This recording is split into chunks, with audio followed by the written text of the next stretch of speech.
Chapter 4. Jonathan Harker's Journal. Continued. I awoke in my own bed.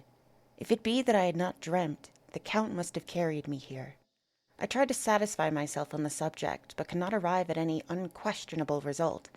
To be sure, there were certain small evidences, such as that my clothes were folded and laid by in a manner which was not my habit. My watch was still unwound, and I am rigorously accustomed to wind it the last thing before going to bed, and many such details. But these things are no proof, for they may have been evidences that my mind was not as usual, and from some cause or another I had certainly been much upset. I must watch for proof. Of one thing I am glad. If it was that the Count carried me here and undressed me, he must have been hurried in his task, for my pockets are intact. I am sure this diary would have been a mystery to him, which he would not have brooked. He would have taken or destroyed it. As I look round this room, although it has been to me so full of fear, it is now a sort of sanctuary, for nothing can be more dreadful than those awful women who are, waiting to suck my blood. 18th of May. I've been down to look at that room again in daylight, for I must know the truth. When I got to the doorway at the top of the stairs, I found it closed. It had been so forcibly driven against the jamb that part of the woodwork was splintered. I could see that the bolts of the lock had not been shot, but the door is fastened from the inside. I fear it was no dream, and must act on this surmise. 19th of May. I am surely in the toils. Last night the Count asked me in the suavest tones to write 3 letters, one saying that my work here was nearly done, and that I should start for home within a few days, another that I was starting on the next morning from the time of the letter, and the third that I had left the castle and arrived at Bistritz. I would fain have rebelled, but felt that in the present state of things it would be madness to quarrel openly with the Count whilst I am so absolutely in his power, and to refuse would be to excite his suspicion and to arouse his anger. He knows that I know too much, and that I must not live, lest I be dangerous to him. My only chance is to prolong my opportunities. Something may occur which will give me a chance to escape. I saw in his eyes something of that gathering wrath which was manifest when he hurled that fair woman from him.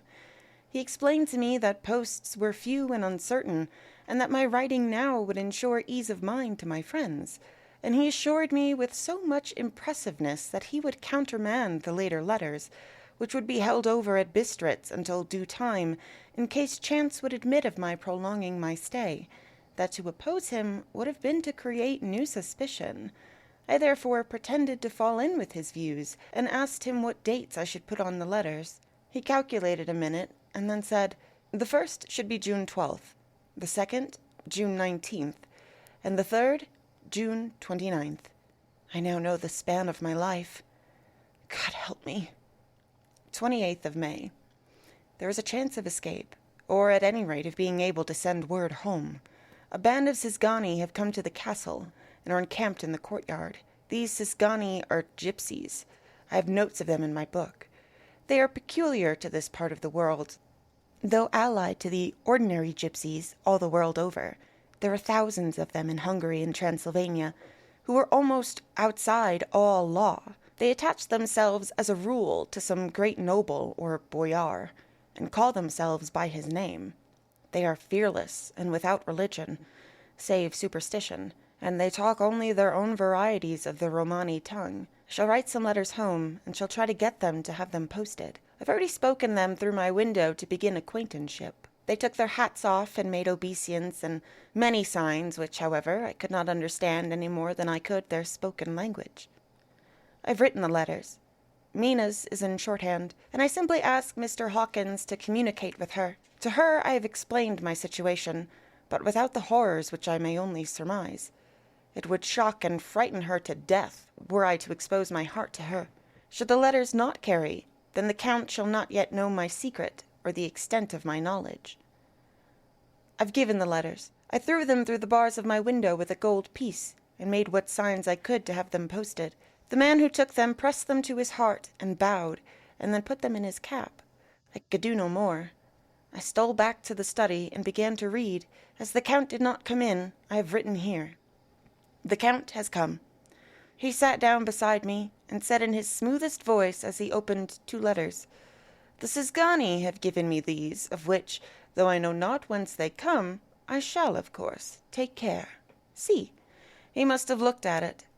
"One is from you, and to my friend Peter Hawkins. The other—" Here he caught sight of the strange symbols as he opened the envelope, and the dark look came into his face, and his eyes blazed wickedly. "The other is a vile thing, an outrage upon friendship and hospitality. It is not signed. Well, so it cannot matter to us." And he calmly held letter and envelope in the flame of the lamp till they were consumed. Then he went on. "The letter to Hawkins, that I shall, of course, send on, since it is yours. Your letters are sacred to me. Your pardon, my friend, that unknowingly I did break the seal. Will you not cover it again?" He held out the letter to me, and with a courteous bow handed me a clean envelope. I could only redirect it and hand it to him in silence. When he went out of the room, I could hear the key turn softly. A minute later I went over and tried it, and the door was locked. When, an hour or 2 after, the Count came quietly into the room, his coming awakened me, for I had gone to sleep on the sofa. He was very courteous and very cheery in his manner, and seeing that I had been sleeping, he said, "So, my friend, you are tired? Get to bed. There is the surest rest. I may not have the pleasure to talk tonight, since there are many labors to me, but you will sleep, I pray." I passed to my room and went to bed, and, strange to say, slept without dreaming. Despair has its own calms. 31st of May. This morning, when I woke, I thought I would provide myself with some paper and envelopes from my bag and keep them in my pocket, so that I might write in case I should get an opportunity. But again a surprise, again a shock. Every scrap of paper was gone, and with it all my notes, my memoranda relating to railways and travel, my letter of credit, in fact, all that might be useful to me were I once outside the castle. I sat and pondered a while, and then some thought occurred to me, and I made search of my portmanteau and in the wardrobe where I had placed my clothes. The suit in which I had travelled was gone, and also my overcoat and rug. I could find no trace of them anywhere. This looked like some new scheme of villainy. 17th of June.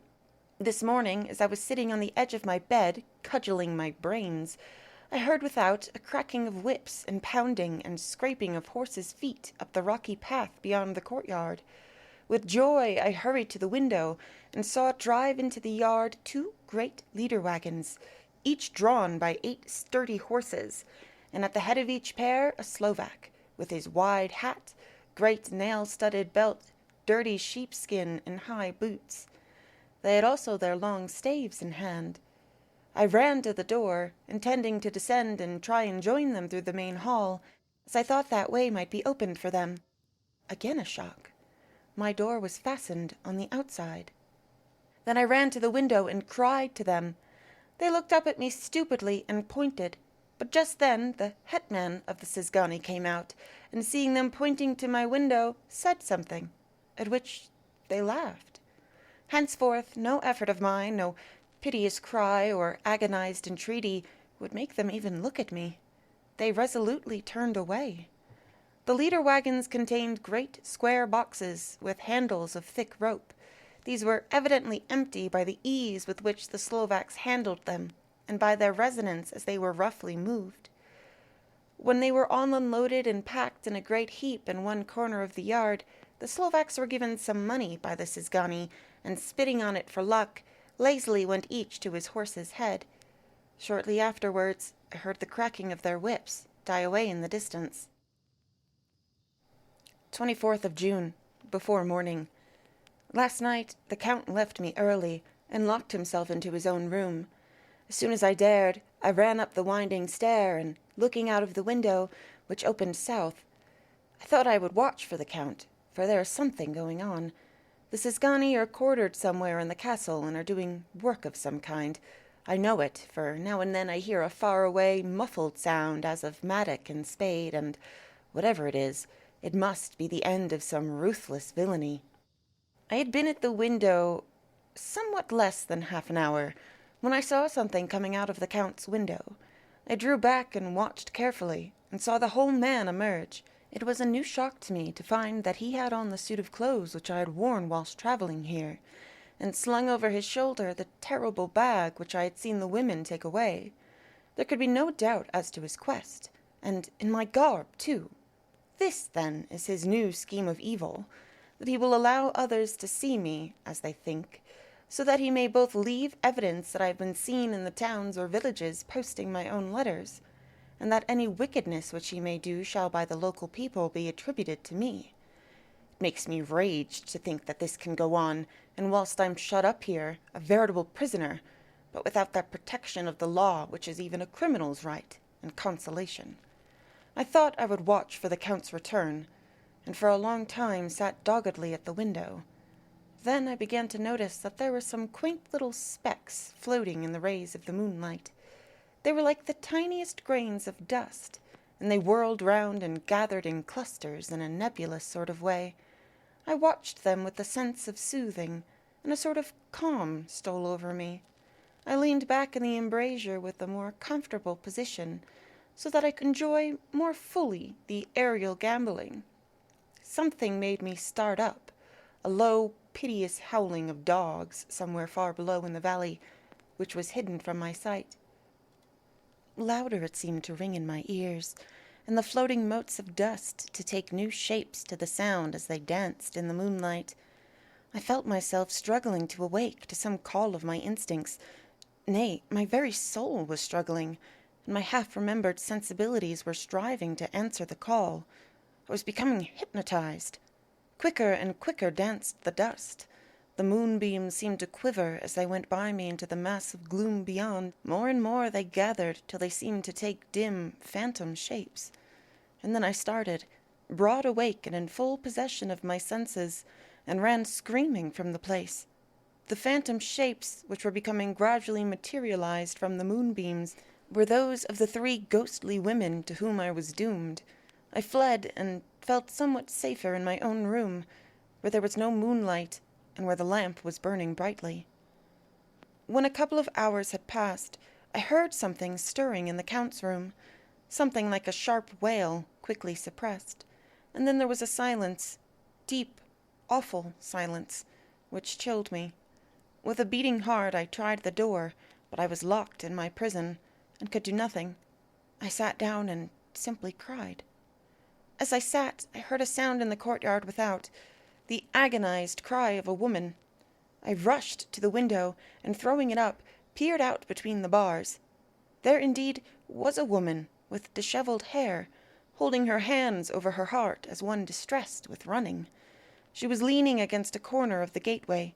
When she saw my face at the window, she threw herself forward and shouted in a voice laden with menace, "Monster! Give me my child!" She threw herself on her knees, and raising up her hands, cried the same words in tones which wrung my heart. Then she tore her hair and beat her breast, and abandoned herself to all the violences of extravagant emotion. Finally, she threw herself forward, and though I could not see her, I could hear the beating of her naked hands against the door. Somewhere high overhead, probably on the tower, I heard the voice of the Count calling in his harsh, metallic whisper. His call seemed to be answered from far and wide by the howling of wolves.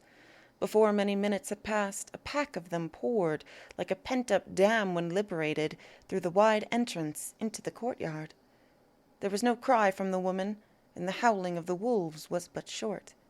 Before long they streamed away singly, licking their lips. I could not pity her, for I knew now what had become of her child, and she was better dead. What shall I do? What can I do? How can I escape from this dreadful thing of night and gloom and fear? 25th of June, morning. No man knows till he has suffered from the night how sweet and how dear to his heart and eye the morning can be. When the sun grew so high this morning that it struck the top of the great gateway opposite my window, the high spot which it touched seemed to me as if the dove from the ark had lighted there. My fear fell from me as if it had been a vaporous garment which dissolved in the warmth. I must take action of some sort whilst the courage of the day is upon me. Last night, one of my post-dated letters went to post, the first of that fatal series, which is to blot out the very traces of my existence from the earth. Let me not think of it. Action. It has always been at night time that I have been molested or threatened, or in some way in danger or in fear. I have not yet seen the Count in the daylight. Can it be that he sleeps when others wake? That he may be awake whilst they sleep? If I could only get into his room! But there is no possible way. The door is always locked. No way for me. Yes, there is a way, if one dares to take it. Where his body is gone, why may not another body go? I have seen him myself crawl from his window. Why should not I imitate him and go in by his window? The chances are desperate, but my need is more desperate still. I shall risk it. At the worst, it can only be death, and a man's death is not a calf's, and the dreaded hereafter may still be open to me. God help me in my task. Goodbye, Mina, if I fail. Goodbye, my faithful friend and second father. Goodbye, all, and last of all, Mina. Same day, later. I've made the effort, and God helping me, have come back safely to this room. I must put down every detail in order. I went whilst my courage was fresh, straight to the window on the south side, and at once got outside on the narrow ledge of stone which runs around the building of this side. The stones are big and roughly cut, and the mortar has by process of time been washed away between them. I took off my boots and ventured out on the desperate way. I looked down once, so as to make sure that a sudden glimpse of the awful depth would not overcome me, but after that kept my eyes away from it. I knew pretty well the direction and distance of the Count's window, and made for it as well as I could, having regard to the opportunities available. I did not feel dizzy. I suppose I was too excited, and the time seemed ridiculously short till I found myself standing on the window-sill and trying to raise up the sash. I was filled with agitation, however, when I bent down and slid feet foremost in through the window. Then I looked around for the Count, but with surprise and gladness made a discovery. The room was empty. It was barely furnished with odd things which seemed to have never been used. The furniture was something the same style as that in the south rooms, and was covered with dust. I looked for the key, but it was not in the lock, and I could not find it anywhere. The only thing I found was a great heap of gold in one corner, gold of all kinds, Roman and British and Austrian and Hungarian and Greek and Turkish money, covered with a film of dust, as though it had lain long in the ground. None of it that I noticed was less than 300 years old. There were also chains and ornaments, some jeweled, but all of them old and stained. At one corner of the room was a heavy door. I tried it, for since I could not find the key of the room or the key of the outer door, which was the main object of my search, I must make further examination, or all of my efforts would be in vain. It was open, and led through a stone passage to a circular stairway, which went steeply down. I descended, minding carefully where I went, for the stairs were dark, being only lit by loopholes in the heavy masonry. At the bottom there was a dark, tunnel-like passage, through which came a deathly, sickly odor, the odor of old earth newly turned. As I went through the passage, the smell grew closer and heavier. At last I pulled open a heavy door which stood ajar, and found myself in an old, ruined chapel, which had evidently been used as a graveyard. The roof was broken, and in 2 places were steps leading to vaults, but the ground had recently been dug over, and the earth placed in great wooden boxes, manifestly those which had been brought by the Slovaks. There was nobody about, and I made search for any further outlet, but there was none. Then I went over every inch of the ground, so as not to lose a chance. I went down even into the vaults, where the dim light struggled, although to do so was a dread to my very soul. Into 2 of these I went, but saw nothing except fragments of old coffins and piles of dust. In the 3rd, however, I made a discovery. There, in one of the great boxes, of which there were 50 in all, On a pile of newly dug earth lay the Count. He was either dead or asleep, I could not say which, for the eyes were open and stony, but without the glassiness of death, and the cheeks had the warmth of life through all their pallor. The lips were as red as ever, but there was no sign of movement, no pulse, no breath, no beating of the heart. I bent over him and tried to find any sign of life, but in vain. He could not have lain there long, for the earthly smell would have passed away in a few hours. By the side of the box was its cover, pierced with holes here and there. I thought he might have the keys on him, but when I went to search, I saw the dead eyes, and in them, dead though they were, such a look of hate, though unconscious of me or my presence, that I fled from the place, and leaving the Count's room by the window, crawled again up the castle wall. Regaining my room, I threw myself panting upon the bed, and tried to think. 29th of June. Today is the date of my last letter, and the Count has taken steps to prove that it was genuine, for again I saw him leave the castle by the same window, and in my clothes. As he went down the wall, lizard fashion, I wished I had a gun or some lethal weapon, that I might destroy him, but I fear that no weapon wrought alone by man's hand would have any effect on him.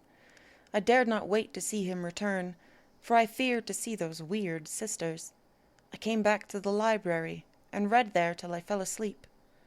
I was awakened by the Count, who looked at me as grimly as a man can look, as he said, "Tomorrow, my friend, we must part.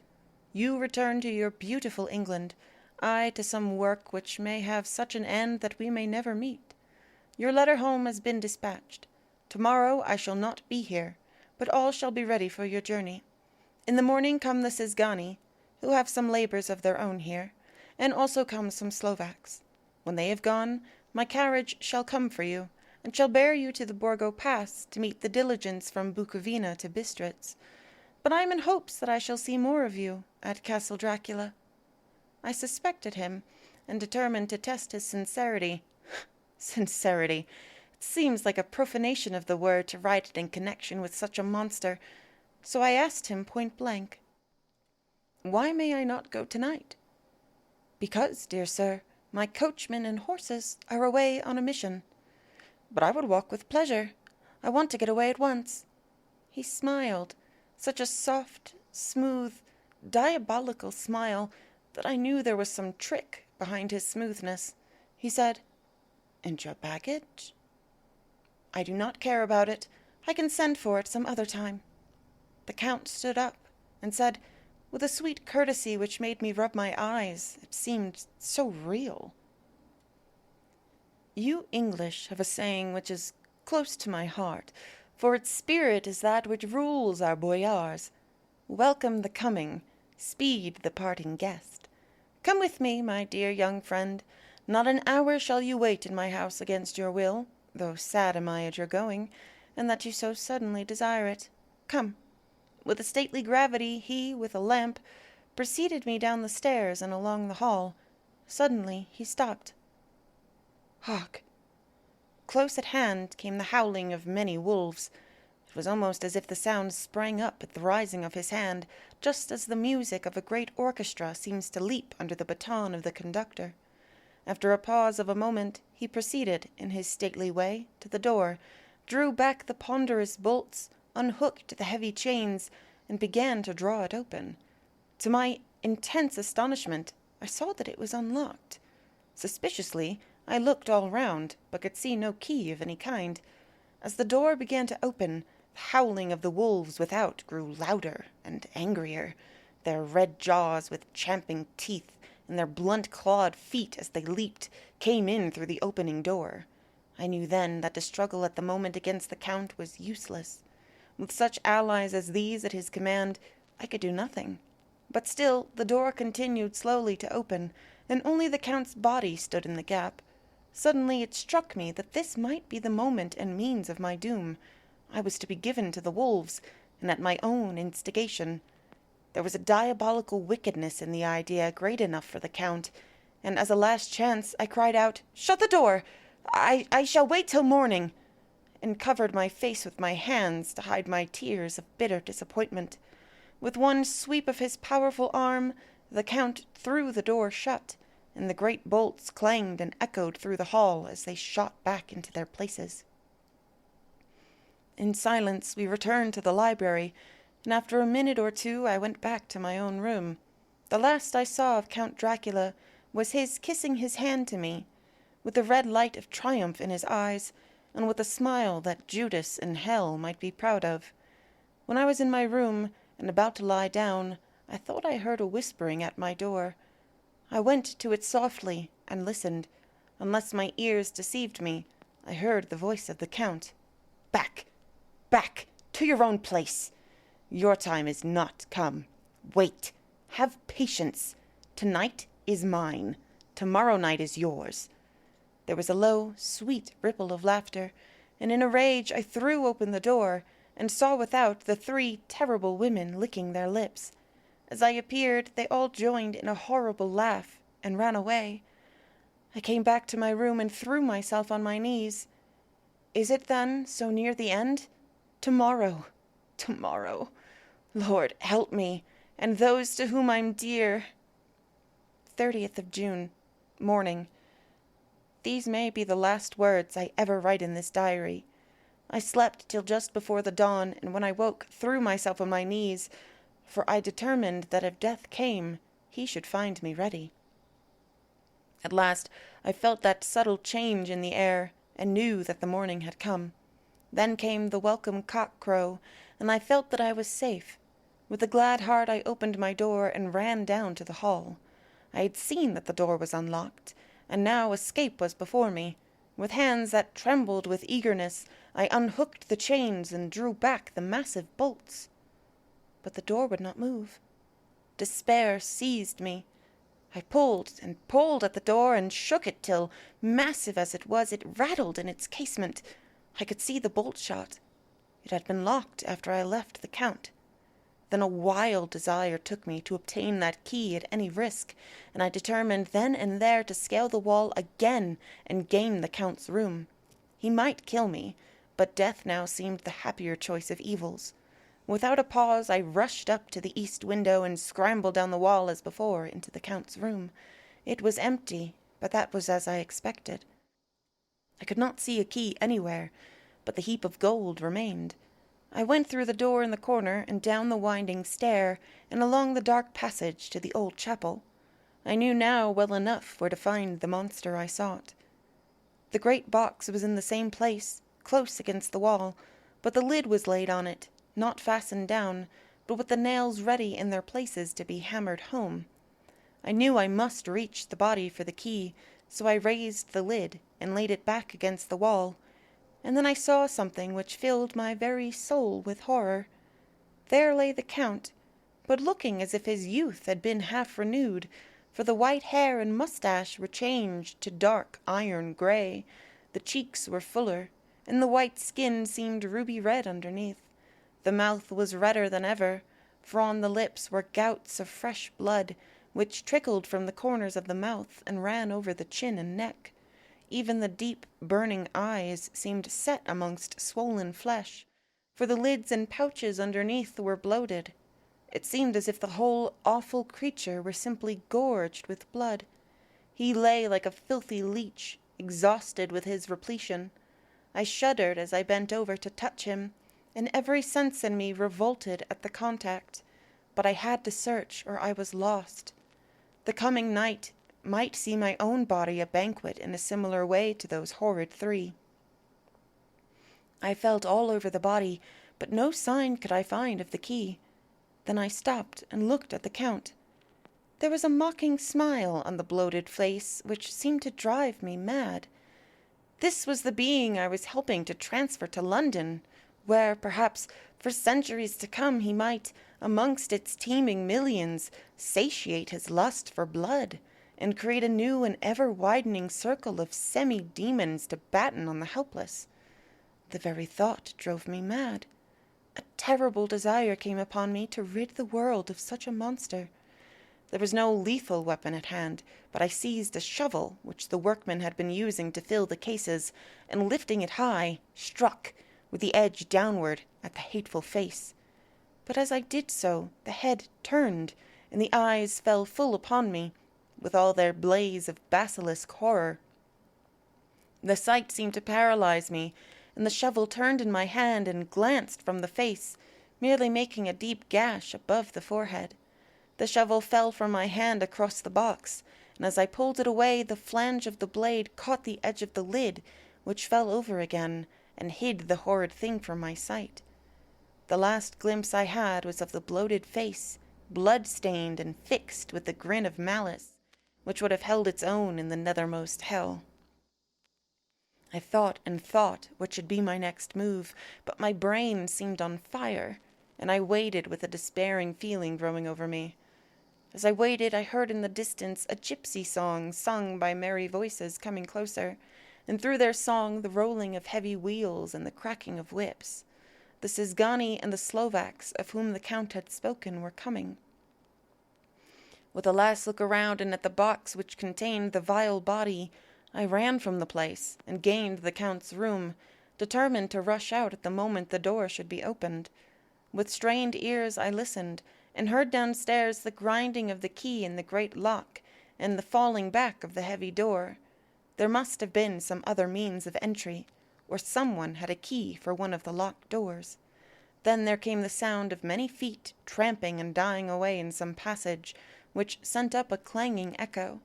I turned to run down towards the vault, where I might find the new entrance, but at that moment there seemed to come a violent puff of wind, and the door to the winding stair blew to with a shock that set the dust from the lintels flying. When I ran to push it open, I found that it was hopelessly fast. I was again a prisoner, and the net of doom was closing round me more closely. As I write, there is in the passage below a sound of many tramping feet, and the crash of weights being set down heavily, doubtless the boxes with their freight of earth. There is a sound of hammering. It is the box being nailed down. Now I can hear the heavy feet tramping again along the hall, with many other idle feet coming behind them. The door is shut, and the chains rattle. There is a grinding of the key in the lock. I can hear the key withdraw. Then another door opens and shuts. I hear the creaking of lock and bolt. Hark! In the courtyard, and down the rocky way, the roll of heavy wheels, the crack of whips, and the chorus of the Szgany as they pass into the distance. I am alone in the castle with those awful women. Ha! Mina is a woman, and there is naught in common. They are devils of the pit. I shall not remain alone with them. I shall try to scale the castle wall farther than I have yet attempted. I shall take some of the gold with me, lest I want it later. I may find a way from this dreadful place, and then away for home, away to the quickest and nearest train, away from this cursed spot, from this cursed land, where the devil and his children still walk with earthly feet. At least God's mercy is better than that of these monsters, and the precipice is steep and high. At its foot a man may sleep, as a man. Goodbye all. Mina.